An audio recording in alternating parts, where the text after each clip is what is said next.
Hello everyone, আসসালামু আলাইকুম। কেমন আছেন সবাই? আশা করি সবাই ভালো আছেন। আপনাদেরকে আবারও স্বাগত জানাচ্ছি আমাদের blogging channel tales of Fuad and সঙ্গীতার। আজকে আপনাদেরকে একটু দেখানোর চেষ্টা করব যে কানাডার ভিক্টোরিয়াতে স্প্রিং সিজনে প্রকৃতির সৌন্দর্য কিভাবে উইন্টার থেকে যখন স্প্রিং আসে তখন প্রকৃতি যে অপরূপ যে সৌন্দর্য নতুন সাজে যেভাবে সাজে এটার ছোট্ট একটা স্ন্যাপ আপনাদেরকে দেখানোর চেষ্টা করব।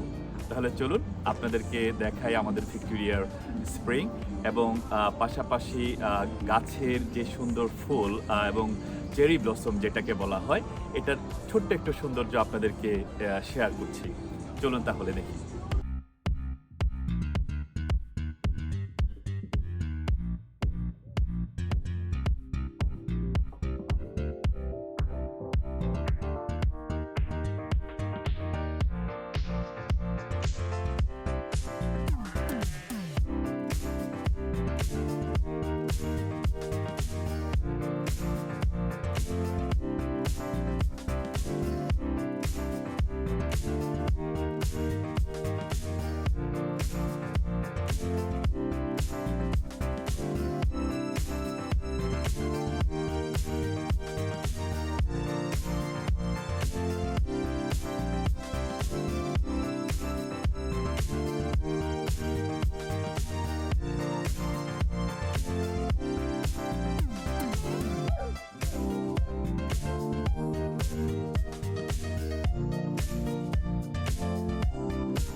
কানাডার ব্রিটিশ কলাম্বিয়ার ক্যাপিটাল হচ্ছে ভিক্টোরিয়া। ভিক্টোরিয়াতে স্প্রিং শুরু হয় বছরের মার্চের শুরুর দিকে এবং স্প্রিং শেষ হয় মোটামুটি মের শেষের দিকে। মার্চ থেকে এখানকার টেম্পারেচার একটু একটু করে বাড়তে থাকে। মার্চে এখানকার এভারেজ টেম্পারেচার থাকে 10 থেকে 12 ডিগ্রি সেলসিয়াস, এপ্রিলের দিকে সেটা 12 থেকে 14 ডিগ্রি সেলসিয়াস এবং স্প্রিংয়ের শেষের দিকে মেতে সেই টেম্পারেচার 16 থেকে 18 ডিগ্রি সেলসিয়াস পর্যন্ত ওঠানামা করে। Victoria is known for its early and vibrant blooming season, thanks to its mild coastal climate, যার ফলে পুরো শহর জুড়ে গাছে গাছে নানান ধরনের ফুল ফোটা শুরু হয়। চেরি, টিউলিপ, ডালিয়া সহ নানান রকমের ফুল এ সময় ফোটা শুরু করে। স্প্রিংয়ে ভিক্টোরিয়ার শহর জুড়ে প্রত্যেকটা রাস্তায়, বিভিন্ন বাড়ির আঙ্গিনায় নানান রকমের ফুল দেখা যায়। এখানকার লোকাল পিপল এবং ট্যুরিস্টদের কাছে সবচেয়ে দর্শনীয় স্থান হলো স্প্রিংয়ে বিকন হিল পার্ক এবং বুচার্ড গার্ডেন।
ভিক্টোরিয়া হচ্ছে কানাডার মধ্যে সবচেয়ে ওয়ার্মেস্ট সিটি। আই মিন অন্যান্য যে সিটিগুলো আছে সেই সিটির তুলনায় ভিক্টোরিয়াতে ঠান্ডা একটু কম পড়ে। তবুও উইন্টারে এখানে যে ধরনের টেম্পারেচার হয় সেক্ষেত্রে আসলে ওই ঠান্ডায় বাহিরে অতটা লোক বের হয় না, অনেকটা ম্যাক্সিমাম তাদের লেজার টাইম ঘরে বসেই কাটায়। তো উইন্টার শেষে যখন স্প্রিং আসে একটু মিষ্টি রোদ উঠে, মাঝে মধ্যে বৃষ্টি হয়, মেঘ থাকে, একটু ঠান্ডা থাকে, আবার রোদ উঠে। তো এই যে প্রকৃতির যে একটা ভেরিয়েশন, এর মধ্যে দেখা যাচ্ছে যে গাছে গাছে ফুল, বিভিন্ন রকমের খুবই কালারফুল একটা ওয়েদার ক্রিয়েট হয়, আই মিন এনভায়রনমেন্ট। তো সেই কালারফুল এনভায়রনমেন্টে যখন আপনি হাঁটবেন এরকম একটা রাস্তায়, স্বাভাবিক উইকডেজ হোক আর উইকেন্ড হোক, কাজের শেষে বা আপনার লেজার টাইমে যখন আপনি এত সুন্দর একটা জায়গায় আপনি আপনার একটা সুন্দর একটু সময় অতিবাহিত করবেন, তখন আসলে আপনার মনটাও ভালো লাগবে, রাইট? তাই নয় কি? কারণ প্রকৃতির সাথে আমাদের মানুষের মন, হৃদয় এটা কানেক্টেড। সো প্রকৃতির সৌন্দর্য দেখে আপনার হৃদয়ের যেই ভালো লাগা, যেই ভালোবাসা সৃষ্টি হয়, সেটা অনেক সময় দেখা যাচ্ছে যে আপনার যে মানসিক চাপ, আপনার যে কাজের চাপ, এগুলো থেকে অনেকটা প্রশান্তি মানে মুক্তি লাভ করা যায়।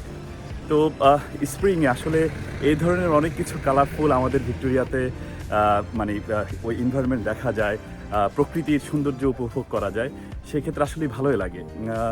আর ভিক্টোরিয়ার সবচেয়ে মানে ভালো দিকগুলোর মধ্যে একটা হচ্ছে এখানকার প্রকৃতি আসলে খুবই ভাইব্রেন্ট। এখানে স্প্রিংয়ে একটা কালার, উইন্টারে একটা কালার, সামারে একটা কালার, ফলে একটা কালার। তো দেখা যাচ্ছে যে আপনার প্রতিনিয়ত চেঞ্জ হতে থাকে। গাছের কালারের সাথে সাথে আমাদের মনেরও অনেক পরিবর্তন হয়ে থাকে। তো এই ছিল আজকে আপনাদেরকে দেখানোর চেষ্টা করেছি যে আমাদের ভিক্টোরিয়াতে স্প্রিংয়ের কালার কীরকম হয়, তার ছোট্ট একটি অংশ আমি চেষ্টা করেছি আপনাদের দেখানোর। তো আশা করি আপনাদের ভালো লেগেছে। আপনারা সবাই ভালো থাকবেন, সুস্থ থাকবেন, আর আমাদের জন্য দোয়া করবেন। আর হ্যাঁ, অবশ্যই আমাদের যে blogging channel tales of Fuad and Sangeeta, like এবং সাবস্ক্রাইব দিয়ে আমাদের পাশে থাকবেন। আর দেখা হবে আবার কোনো একটি পর্বে, অন্য কোনো একটা বিষয় বা অন্য কোনো একটা জায়গায় আপনাদেরকে দেখানোর চেষ্টা করব। ততদিন পর্যন্ত ভালো থাকবেন। আল্লাহ হাফেজ। See you.